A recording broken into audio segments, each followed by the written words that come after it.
Olá, aqui eu sou Daniel Vilela, pesquisador da Fundação Oswaldo Cruz. Essa é mais uma das sessões de seminários do grupo MAIDAS América Latina. O MAIDAS América Latina é uma rede que reúne pesquisadores, professores, alunos envolvidos na modelagem de doenças infecciosas, modelagem matemática de doenças infecciosas.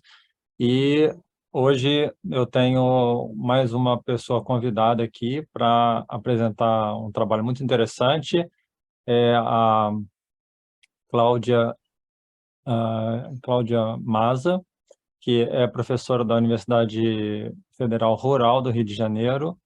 Ela é graduada em engenharia pela Universidade Federal do Rio, também tem pós-doutorado no LNCC, e ela, como eu disse, ela é atualmente professora na Universidade Federal Rural e está envolvida em várias atividades como coordenadora da Regional 6 e do Comitê de Biomatemática da SBMAC, da Sociedade Brasileira de Matemática Aplicada no Brasil. Bom, então, Cláudia, muito obrigado por aceitar participar dessa sessão, e a palestra, né, modelando as múltiplas cepas da Covid-19, gostaria muito de ouvir, então passo para você a palavra. Muito obrigado. Bom, boa tarde a todos. Espero que vocês estejam me escutando bem. Qualquer problema é só avisar.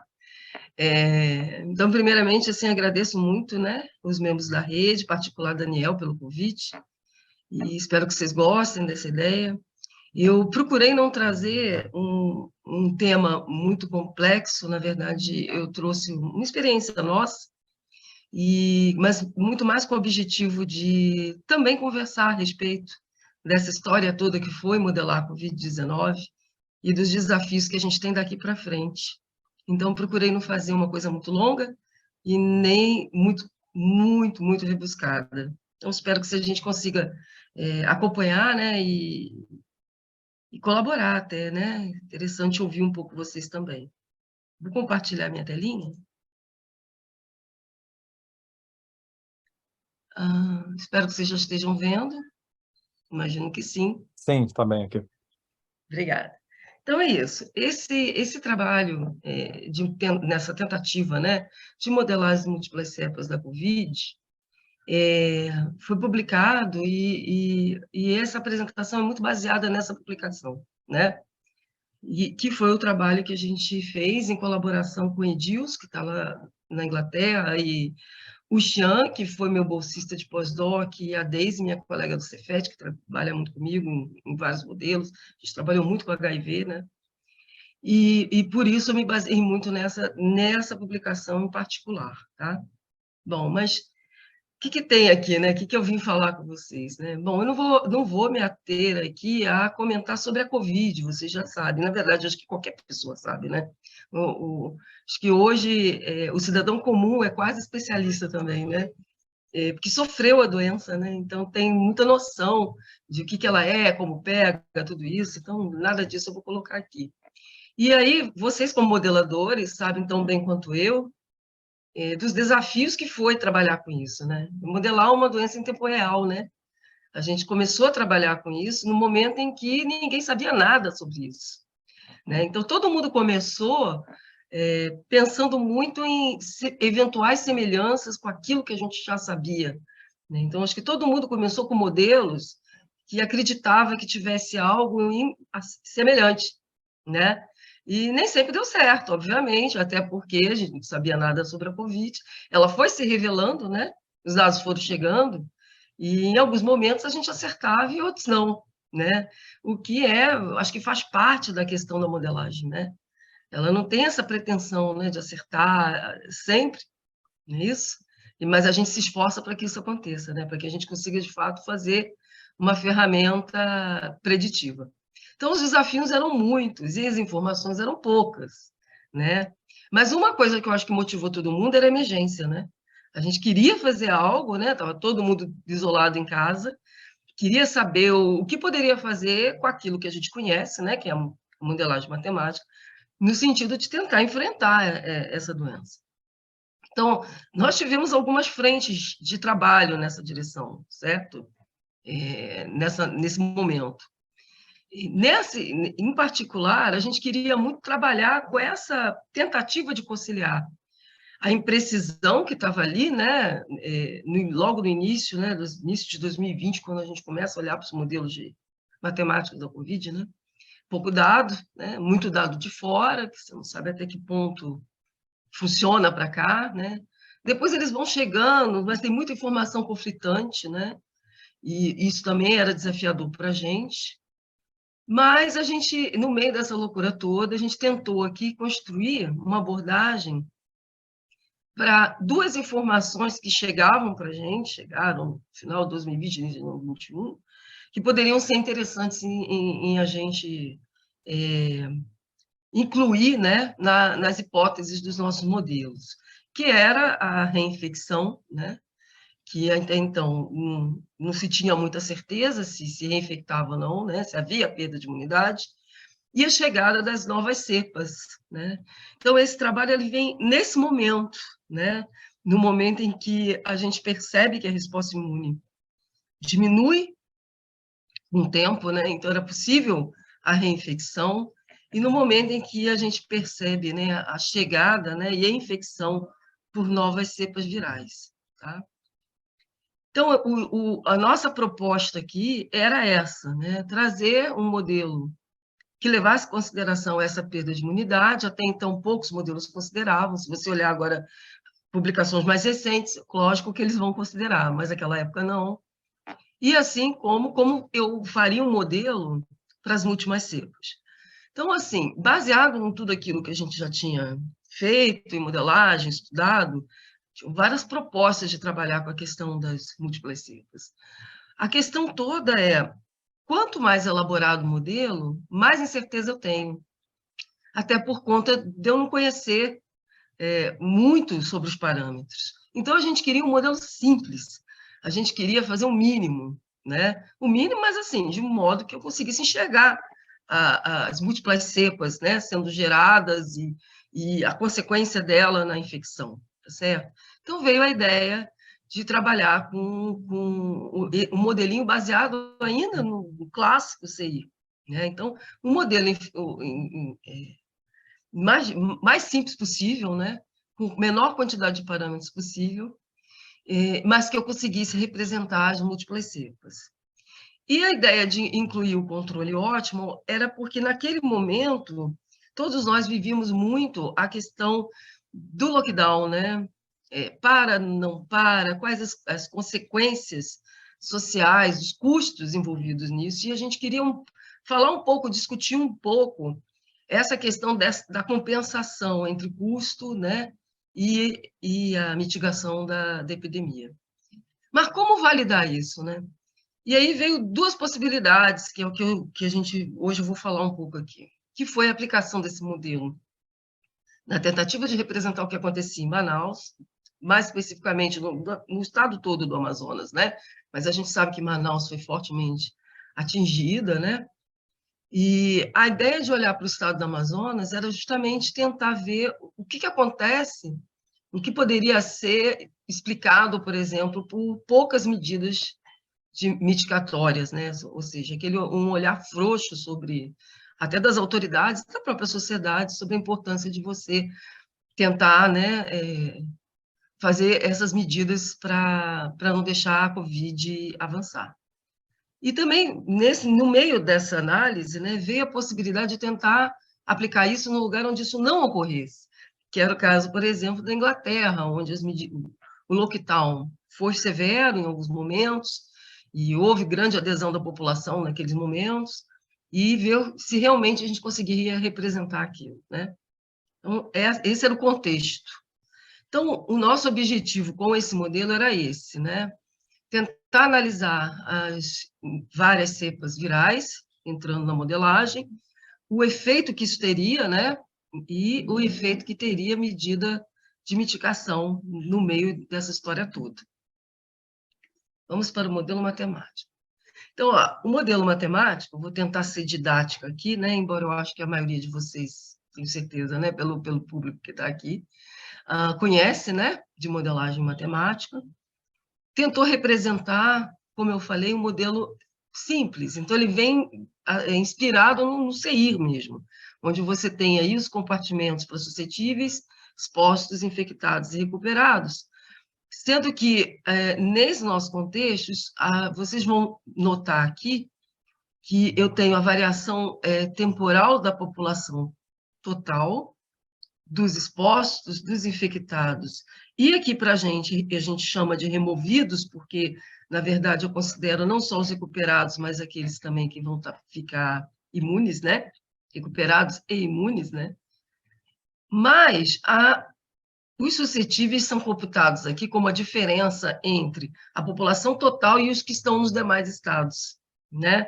Então, observa aqui que eu não tenho um pontinho aqui no S, um pouquinho diferente do que a gente costuma olhar, né? Mas quem seriam, né, de fato, esses caras, né? Primeiro, observa que nessas populações eu tenho o índice J aqui.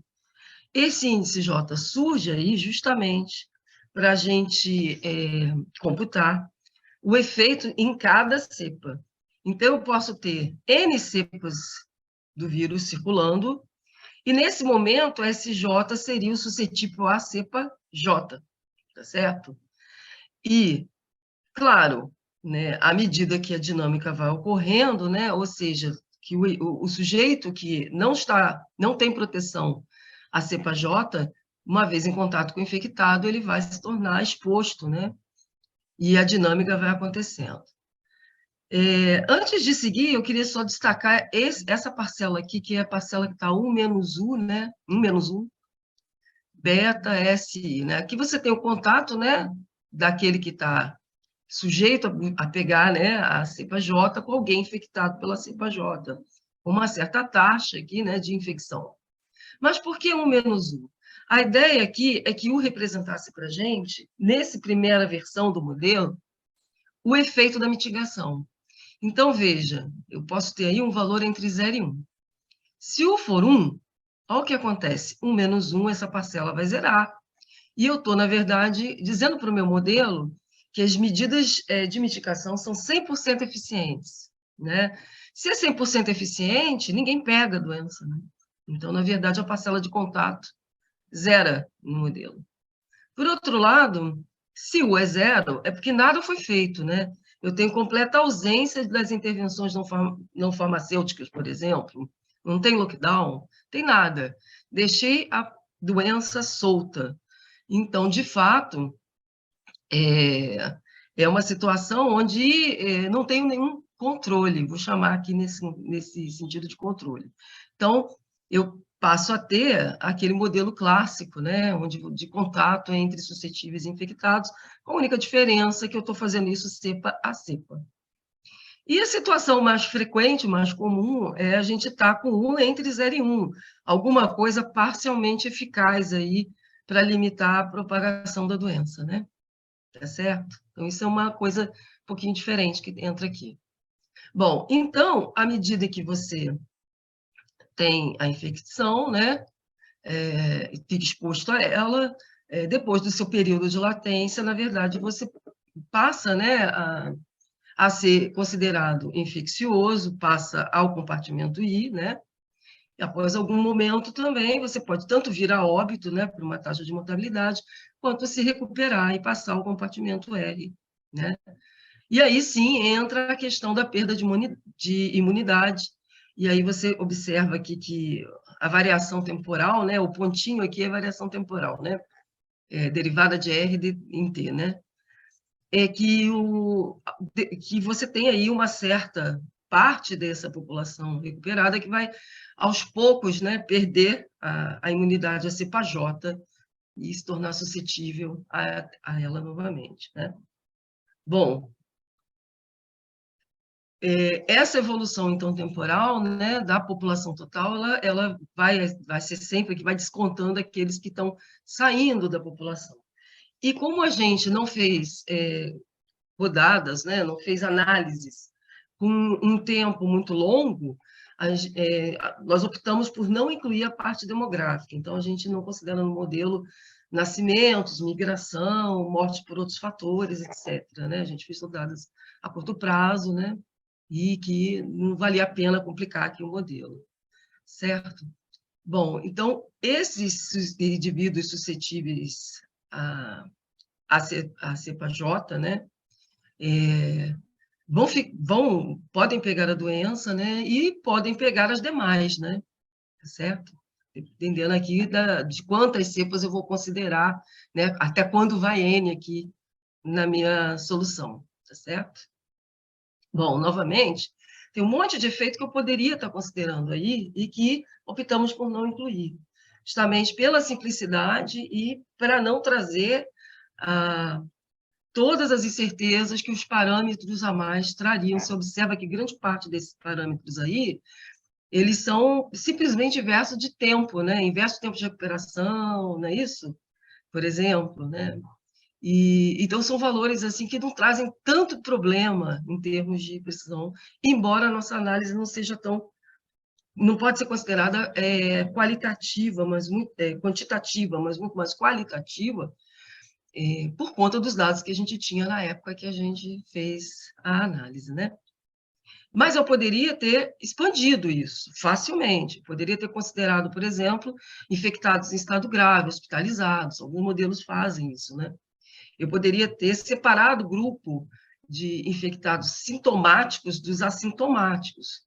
Faz sentido. Mas tudo isso traria a necessidade de estimar esses parâmetros. E a gente não queria isso, né? A gente queria olhar simplesmente para aquela função U e o que a gente poderia fazer com isso, né? E para a questão de considerar mais de uma cepa viral. Então, a gente consegue, com isso, um modelo simples, mas para N cepas, que prevê reinfecção, né? Mas, claro, isso é um modelo baseado em equações diferenciais ordinárias, né, sujeitas às condições iniciais, que a gente, né, vai ter, dependendo do caso que a gente vai analisar, do lugar, né, que a gente está analisando, e para eles a gente fez as questões matemáticas, as análises matemáticas, que eu optei de não trazer nessa apresentação, acho que não seria tão interessante para a gente nesse momento, mas que estão lá no material suplementar, inclusive, do trabalho publicado, tá?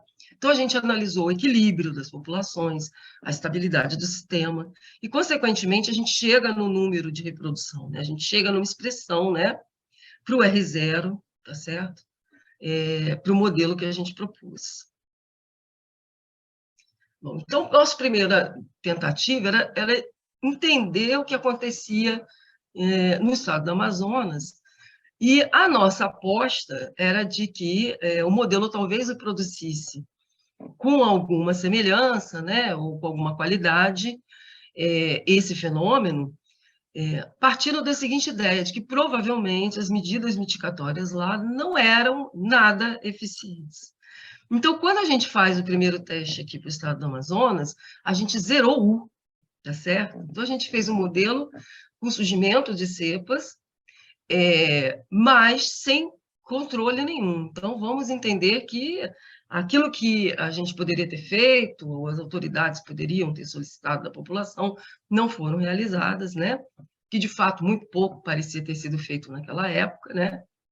E a gente já tinha informação de chegada de cepa nova. Por isso, nós optamos em fazer essa análise para Manaus com 2 cepas, tá certo?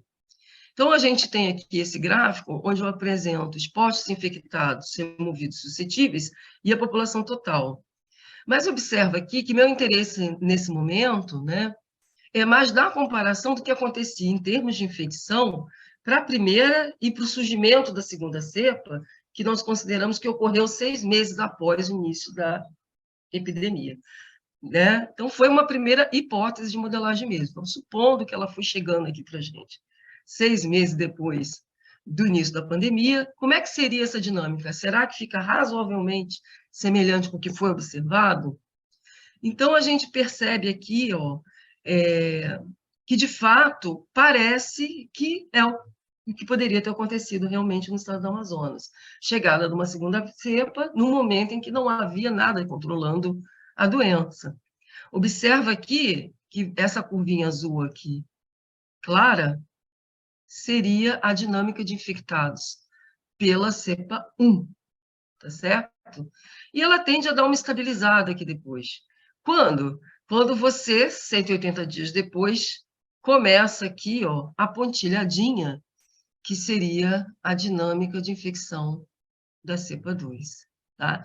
Então, a impressão, o que o modelo indica para a gente, né, é esse pico de segunda infecção já seria da segunda, somada a esses casos remanescentes, na verdade, da terceira, pode não ficar tão claro, mas se você soma essa curva a essa aqui, você tem uma quantidade de infectados bem maior na segunda onda, né, do que na primeira, tá certo?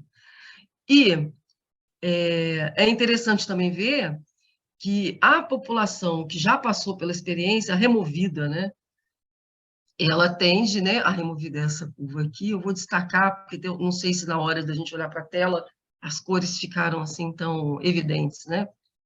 Você tem aqui uma certa estabilidade aqui após a chegada da segunda, né?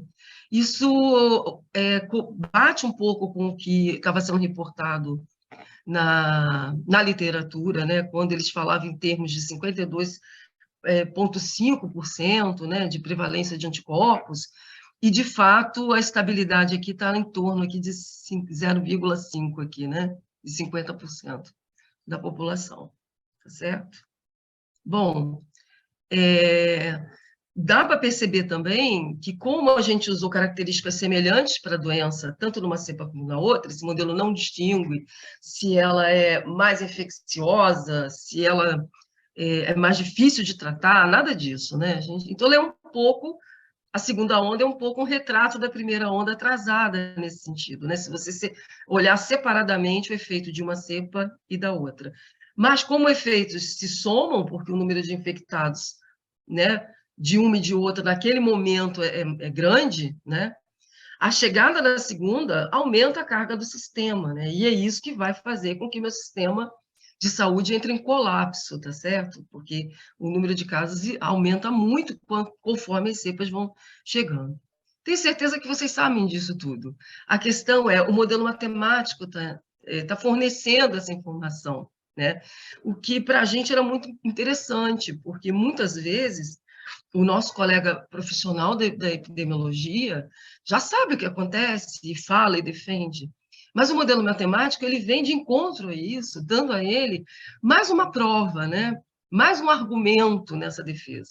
O que é importantíssimo, porque muitas vezes a gente não convence a população, o tomador de decisão, e a gente já entendeu, está aí, né, claramente, que se nada é feito, se a emergência não é de pronto, né, combatida, os efeitos podem ser devastadores. A gente está aqui com Covid, mas poderia ser uma outra doença viral, tá certo?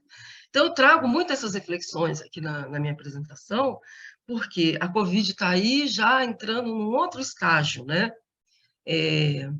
Mas outras epidemias virão. E o que eu queria assim, muito conversar o que esses modelos trazem de informação útil para nós, como a gente pode utilizar isso nessa tentativa de convencimento do tomador de decisão, para que haja ação, né, de fato, na hora, né, na hora certa, e como a gente vai se preparar para outras emergências sanitárias que a gente vem enfrentar no futuro, tá certo? Então, por isso eu coloco aqui que esse é o momento do alerta, né, para que esse tomador de decisão busque aí uma estratégia, já que está evidente que o que está lá é um U igual a zero, né? É como se não tivesse, tá certo? E esses resultados, assim, de certo modo, estão bastante semelhantes, claro, qualitativamente, quantitativamente nem tanto, né? Porque é difícil acertar isso, não tinha todas as informações ainda, em relação ao surgimento, né, dos picos sanitários lá no Amazonas, né? Bom, mas aí a gente tinha o seguinte questionamento, ok, mas aonde teve, né? E aí o Edilson, que está morando lá, fala para a gente assim, cara, aqui os dados de saúde são mais ou menos confiáveis, né? O banco de dados daqui está sendo alimentado semanalmente, a gente tem aqui um intervalo de confiança de 95%. Vamos rodar os dados da Inglaterra. Então, a gente fez agora aqui um ajuste para ver como ficaria essa função U, né, para a Inglaterra. Então, nessa nossa nova versão, né, que na verdade é o mesmo modelo matemático, só que agora U não é zero, né, ele pensa em diferentes níveis, né, para esse contingenciamento, né? Então, ele considera um certo nível, né, até os 60 primeiros dias, depois até os 90, e assim vai, baseado muito no que foi observado lá, né? Que tiveram primeira, segunda, terceira onda, né? E com isso a gente tentou aí fazer essa espécie de calibragem do modelo, né? E o resultado ali, então, compara, né, esse nosso resultado numérico, né? Tá certo? Com o da pesquisa semanal, né, da Covid lá na Inglaterra, né, com seus intervalos de confiança, tá certo? É interessante que o modelo realmente ele é capaz de acompanhar a curva de infecções, né? Especificamente ali no caso ali da Inglaterra, né? Mas ele também é um jeito também de contabilizar o quanto essas medidas de mitigação são eficientes, né? Tá certo? Então, desse modo, eu posso dizer que essa minha função U de T aí é um jeito de estimar esse efeito, né, global das medidas de mitigação em vigor naquele momento. Okay? Bom, aqui também é o mesmo resultado da Inglaterra, só que agora com 2 cepas virais, né? E a gente tem aqui algumas coisas muito semelhantes, tá? Eu vou destacar aqui novamente, né? A curva de infectados é essa aqui, né? Azul clarinha, certo? E aqui a gente tem, ficou meio clarinho aqui, a da segunda cepa também, tá? É interessante notar que os momentos onde a gente estava aqui descendo, tanto aqui quanto aqui, né, nos níveis de infecção, eram os momentos em que o lockdown na Inglaterra, de fato, estavam mais severos, né? A gente conferindo depois, né, você vai ver que esse período aqui é o período, depois você tem um afrouxamento dessas medidas lá, e aí você observa o número de infectados subindo, depois eles voltam a fazer, né, o lockdown lá, e a análise vai até dezembro de 21, né, e a partir dali, né, você parece que durante algum tempo ainda se manteve esse tipo de restrição, né, e aí a gente vê a turva só caindo aqui, pelo menos até o momento em que a gente faz a análise, certo?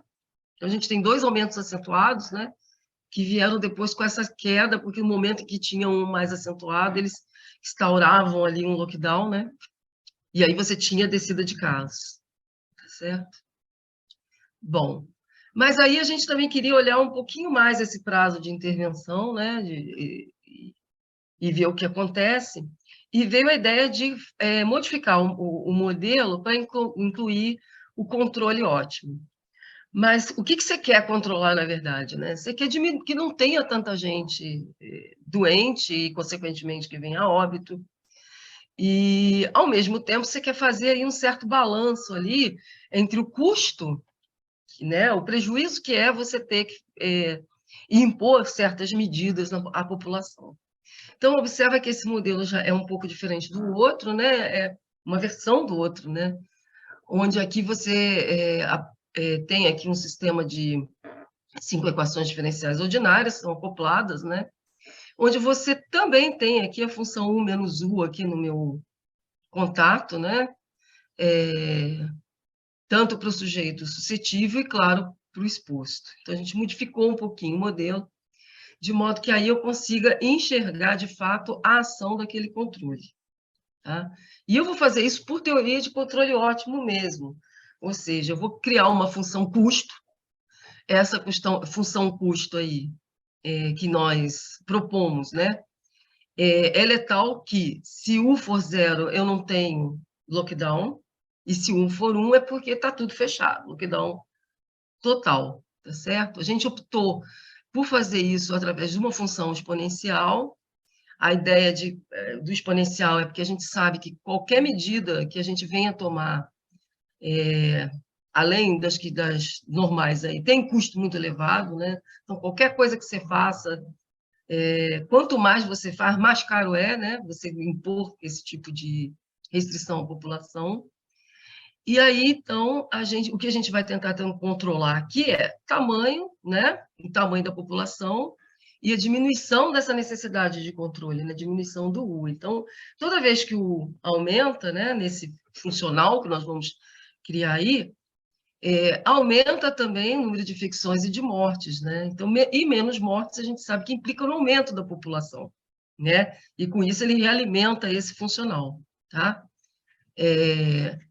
Esse problema de controle ótimo, então, pode ser resumido, né, como a tentativa, né, de controlar o meu funcional, né, minha integral de 0 a t daquele meu custo J, né, de forma a maximizar esse efeito, né, claro, sujeito à dinâmica do meu sistema, né, sujeito à dinâmica da doença.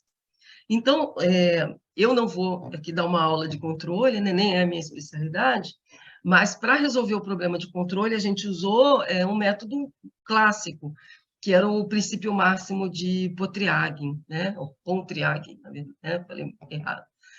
E toda a prova matemática da existência da solução de controle, de como a gente fez o princípio, como usou o princípio, né? Hamiltoniano, a obtenção do sistema de equações adjunto, né? E depois a solução numérica disso tudo, esse detalhamento a gente também coloca lá no material suplementar do artigo. Eu achei que nessa discussão não era tão interessante a gente se ater a isso, mas foi feito lá, tá? Bom, então a gente volta aos resultados do Amazonas agora, propondo novos testes. Deixa eu ver a hora para ver se eu estou me estendendo demais. Então, a gente faz o que eu chamo aqui de teste 2, experimento 2 e experimento 3, mas, na verdade, você tem uma série de experimentos depois que a gente fez para o artigo, variando esses pesos, né, essas constantes lá do nosso custo, né, essas constantes C1 e C2. Tá? Mas aqui eu vou falar mais do experimento 2 e do 3. O experimento 2 então, esse modelo com controle, mas imaginando o início de pandemia com uma única cepa, tá certo? E no experimento 3, a gente já tem o surgimento da cepa 2. Mas, no fundo, o que ele traz para a gente é uma análise de, assim, medida de mitigação tardia, né? Porque você só tem a primeira e você acaba demorando um pouco aí, né, a tomar medidas mais consistentes e a cepa 2 surge lá, né? Então, essa é a ideia aqui desses experimentos. Então, para o experimento 2, né, a gente vê aqui, né, que se eu considerar que a população U de T é o controle, tá? É o amarelinho. Então, ele começa com 0, lá na solução da teoria de controle, e rapidamente ele percebe a necessidade de você ter aqui uma restrição maior na população, né? Observa que ele tenta evitar 60% do contato, né? Tá certo? E depois, mais à frente, com ela mais controlada, ele começa a afrouxar um pouquinho mais, tá certo? Com o tempo, você vai tendo menos necessidade, né, de impor esse controle, né? Mas observa que soltar o controle, ou seja, começar uma medida restritiva logo no início, evita o surgimento aqui de uma segunda cepa. Eu nem chego perto disso, tá certo? Você não tem ali, com certeza, está longe do número de casos e tudo mais. Experimento 3 já é um pouquinho diferente, a gente deu pesos diferentes aqui, né? E vamos analisar o que acontece com 2 cepas, né? E é muito interessante, né? Porque ele estabiliza rapidamente também, né? Quer dizer, deixar o controle trabalhar, né? Ele rapidamente, cadê ele aqui, ó? Vou achar aqui esse azul clarinho. É essa curva aqui, ó. Ele dá um salto grande, né? Tipo assim, nossa, calma. Mas ele começa a descer lentamente, mas desce mais do que no outro caso, né? E até um ponto aqui que a coisa está bem controlada, né? A doença está bem controlada. E a cepa 2, ela não faz nem cosquinha, né? Ela está aqui pontilhadinha que a gente nem enxerga aqui, né? Ele dissipa mesmo esse efeito da chegada da 2, o que é interessante, né? Então, o que ele está dizendo aqui é que a população, no fundo, fica perto dos níveis originais dela, né? Você vai prevenir aí um monte de óbitos se você age cedo na doença, tá certo? Bom, então eu vou fazer um resumão aí desses resultados finais, né? Já que eu não vou trazer todos os gráficos de todas as análises, variando todos aqueles parâmetros, aqueles pesos, né? Mas, no geral, o que a gente percebe ali, né, é que esse tipo de abordagem, né, pensando em controle mesmo, ele é o cara que reduz a epidemia mais cedo, né? O que mostra que o tomador de decisão precisa agir cedo, se ele quer evitar a chegada de múltiplas cepas, que todo epidemiologista já sabe. Eu estou concluindo isso não pela minha lógica ou conhecimento da coisa, mas pelo resultado, né? Pelo que o modelo sugere para a gente. E esse que é o interessante desse papo, né? Então, ele mostra, no fundo, para mim, o potencial que tem esse tipo de modelagem, tá certo? Um grande potencial para a gente discutir coisas. Se a gente não consegue fechar coisas, a gente pode, pelo menos, discutir coisas. Isso é importantíssimo, né? A gente não faz ciência sem essas discussões, sem concordar, sem discordar, né? Sem buscar fontes diferentes. E a modelagem, ela permite muito isso para a gente, né? Ela vai trazendo informações e você diz, confio, não confio nela, leva em consideração o quê, não considera aquilo, né? Dentro do que ela se propõe, ela está ok, ela não está ok. Então, isso é muito interessante. Naquilo que a gente tinha se proposto nesse trabalho em particular, que era tentar trazer essa estratégia de mitigação, né? Essa política ótima, né? Para mitigação, né? A gente ficou bastante satisfeito. Inclusive, quando a gente variou os parâmetros C1 e C2, as coisas estavam fazendo sentido, tinha lógica ali, né? E ilustravam bem como essa mudança desse balanço, né, de o quanto eu vou investir nessas medidas, né, e o quanto eu controlo, né, fica bem claro, né, ao longo do tempo que como é esse investimento, né? E claro, o tempo todo traz essa informação, né, da necessidade dessa política proativa, né, no sentido de prevenir o ressurgimento de doença, né? Uma coisa que vocês notaram é que eu falei de Covid, mas, na verdade, esse tipo de construção pode ser feita com outra doença viral. Então, no fundo, o modelo é um pouco geral, né? Ele tem algumas coisas pensadas para essa doença, claro, mas dá para adaptar para outras, né? Não é tão difícil assim, no fundo, ele é geral. A gente entende que ele é confiável, ele mostra a aplicabilidade das coisas. Mas, é claro, a gente tem que entender quais são as hipóteses que nós assumimos para isso. Então, a cada desafio novo que chega, a gente tem que repensar se essas hipóteses continuam válidas, se não, o que eu posso fazer para melhorar e para trazer qualidade, quem sabe até qualidade suficiente para que eu me sinta segura de fazer previsão com eles, né? Para que eles sejam preditivos, certo? Concluindo bem rapidamente, porque eu acho que eu já falei de quase tudo isso, né? A gente analisou, né, agora sim, do ponto de vista matemático, a questão do declínio da imunidade e da estabilidade, do equilíbrio que a gente chega naquela curva depois que passa o pico da infecção, né? Você estabiliza, mas estabiliza alto, né? A curva, né? O efeito dessa segunda onda, né? Que pode ser realmente explicado a partir de chegada de outras cepas, né? Segunda, terceira onda, né?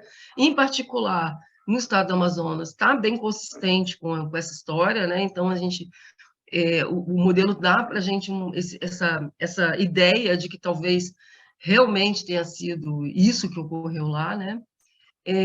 Que o aumento de óbitos piora muito quando você traz a outra cepa, né? Conforme vão chegando, vai ficando mais difícil e também você vai colapsando o sistema, né? Que para nós aqui no Brasil já estava colapsado, na verdade, né? E aí a coisa fica muito difícil, né?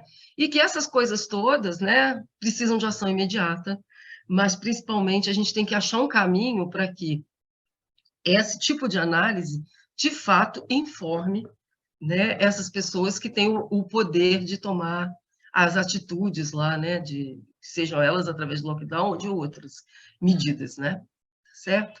Bom, aí eu trago aqui para vocês um pouquinho mais, se quiserem ver a parte mais matemática, né, do modelo e os demais resultados. E pus o QR Code, porque ele cai direto lá no artigo, né? E achei que poderia ser interessante para alguns de vocês. Então, quem quiser, só plantar a câmera, né? Tá mais fácil. É bom que vai ficar gravado, né? Então a pessoa não tem que correr para fazer isso agora, né? Mas, assim, uma coisa que eu acho que nesse tempo restante aí que a gente tem nesse início de tarde aqui no Brasil, né? É pensar em que a gente pode fazer, quais são os nossos próximos desafios. É claro que nós, assim, o nosso grupo de pesquisa não parou aqui, né? Eu trouxe esse trabalho para a gente discutir, mas não foi o único e nem é o último. E até em relação ao Covid mesmo. Lógico que a gente, após esse trabalho, nós trabalhamos, por exemplo, com imunidade cruzada, né? Que vai chegando novas informações. Olha, talvez a cepa 1 traga ainda algum nível de proteção para outras, né? E, então, a gente já construiu, já andou testando, né? Já tem uns resultados bem interessantes nessa direção. Nós já vimos a repercussão desse tipo de modelagem, já incluindo vacina. É imediato isso, né? A gente pensar, bom, entra com a vacina aí, ela é outro controle, né?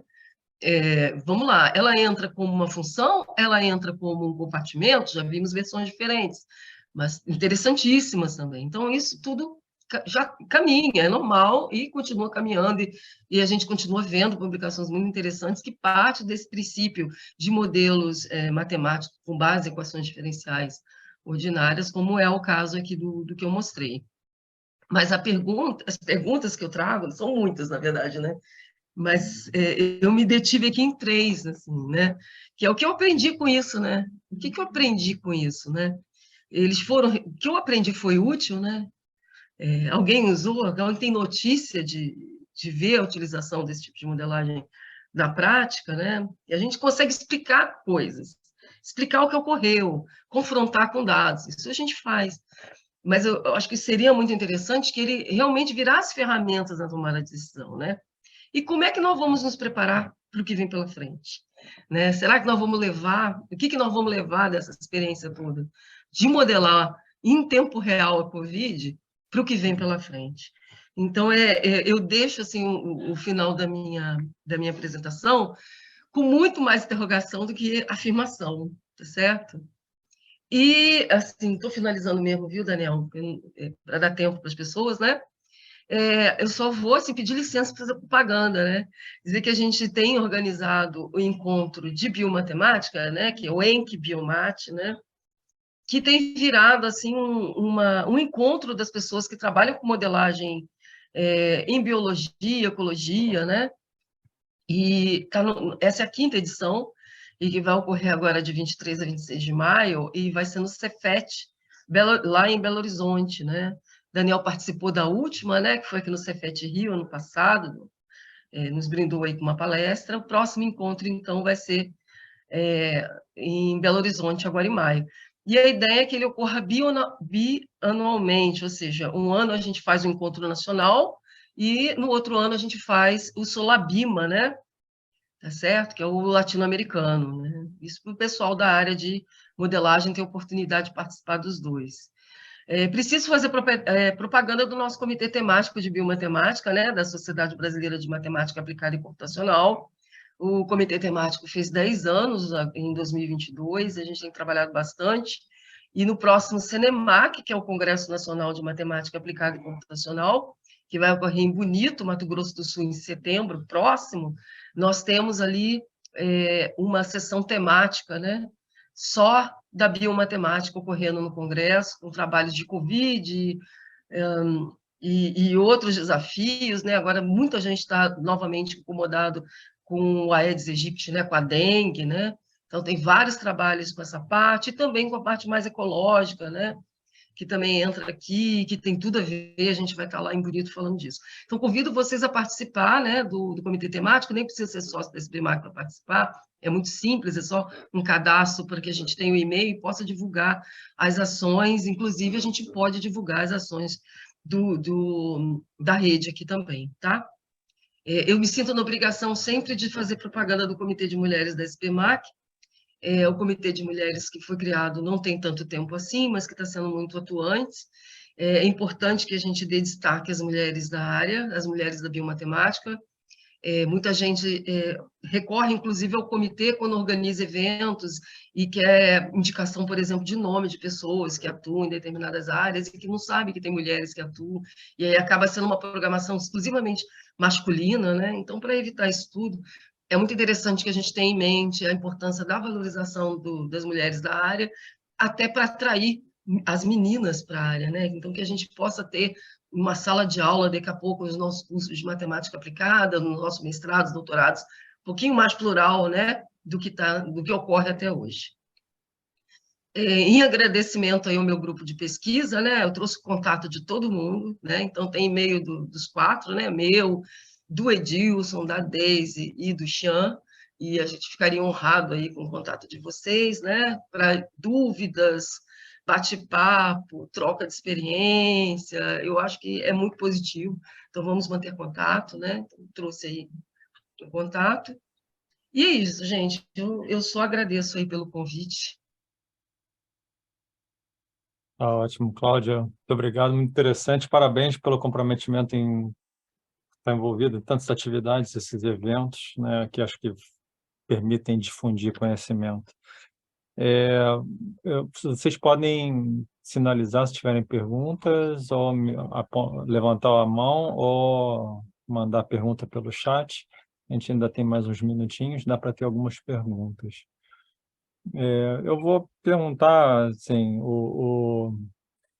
primeiro uma pergunta, só acho que 2 perguntas para começar, assim, vamos dizer, e uma da questão de interpretação ali do modelo, quando você mostrou no início, se eu entendi, um pouco mais para confirmar, né? População, mas você tinha a população variando com relação a subtrair uma parcela dos infectados. Eu estava tentando entender o que era A aquilo. população total? É, é, A população total no primeiro modelo lá, que é o modelo mais genérico, é. a gente retirava os óbitos.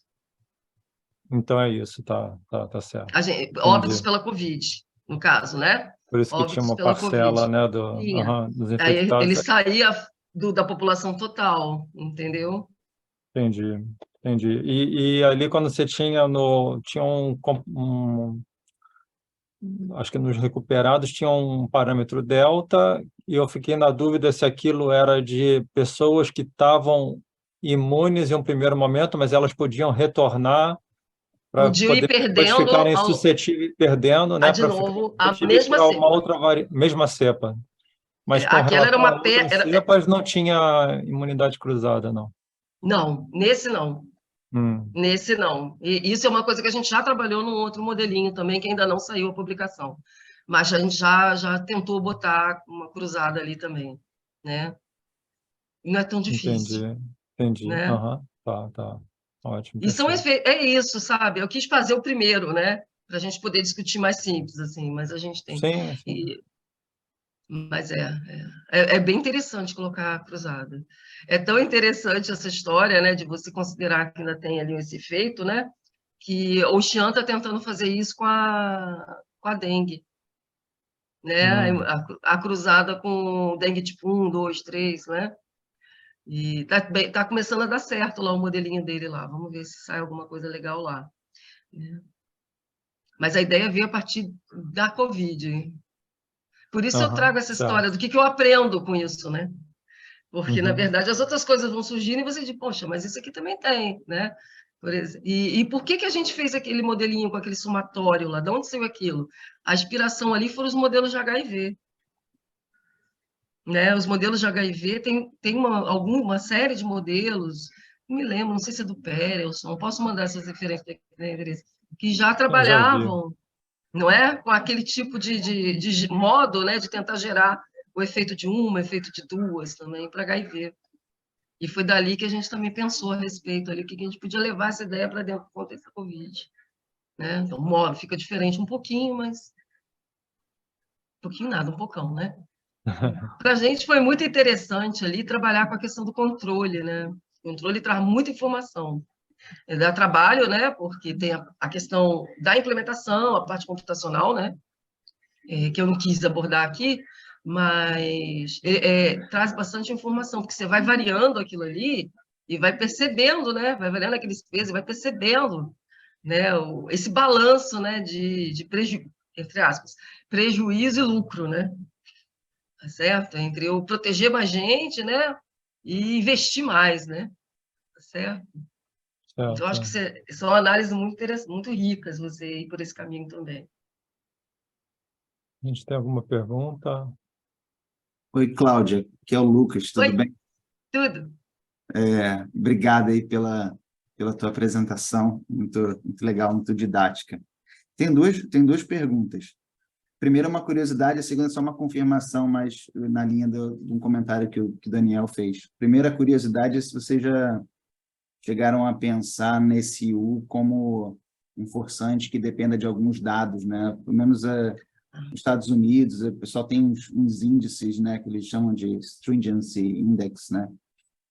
E poderia ser uma coisa interessante, né? Porque a gente tem essa informação, né? Dá para medir o quanto que a taxa de O contato, de alguma forma, é quanto função. cai.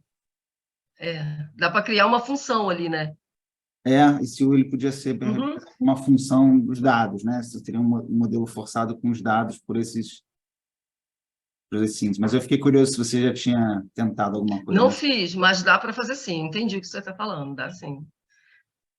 Mas não fiz, não. Eu não fiz. Não, entendi. A dúvida é um pouco mais teórica com relação à formulação do modelo, porque em algum momento você define o P como, se eu entendi bem, o P ele era soma do SJ mais IJ mais EJ mais RJ. Não. O P é total menos o quem está nos outros estágios. O P é população total menos quem está doente, ou seja, quem já está no meio da confusão. Né? Quer que eu abra aqui de novo? O P é menos, não é mais. É P menos a população total menos aqueles que estão suscetíveis àquela cepa, infectados por ela, né? Então, assim, eu estou tirando fora, porque eu estou pensando, a P está cheio, né? E S é SJ. S é suscetível a J, ou seja, tem outros suscetíveis, tá certo? Que não são a cepa J, né? Ou que já estiveram, né? Então, P é total, entendeu? Você tem que somar aí todo mundo em cada uma das J cepas. Uhum. Então, é P menos SJ, menos J e J, né? Deixa eu ver se eu consigo abrir de novo aqui. Se posso não travar.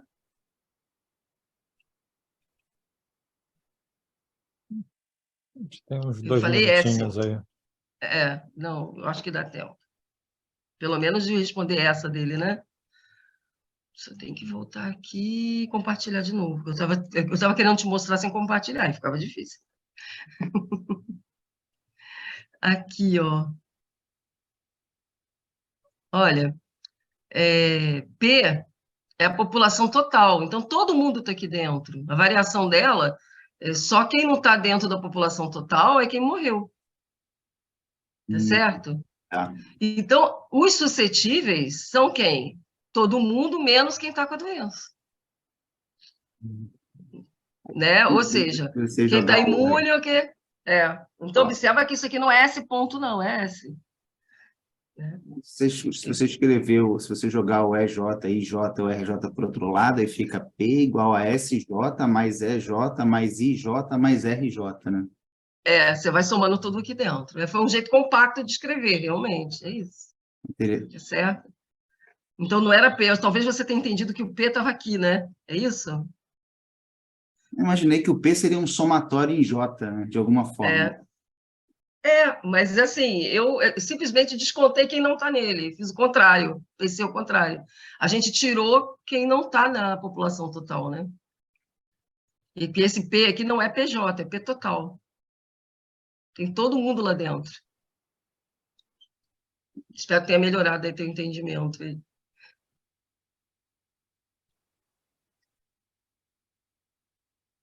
Bom, como a gente está com o nosso tempo curto, eu até tinha mais algumas perguntas, mas Manda para como mim, pode me a mandar que Cláudia eu mandou, respondo. pois é, a Cláudia tem o contato dela, então Mas vou agradecer mais uma vez, então, a professora Cláudia Maza Dias por poder participar dessa sessão, e a gente finaliza por aqui hoje. Muito obrigado, Cláudia. Muito Não, obrigado a eu que todos. agradeço, gente. Abraço a todos. Tchau, tchau. Tchau. Obrigado, Cláudio.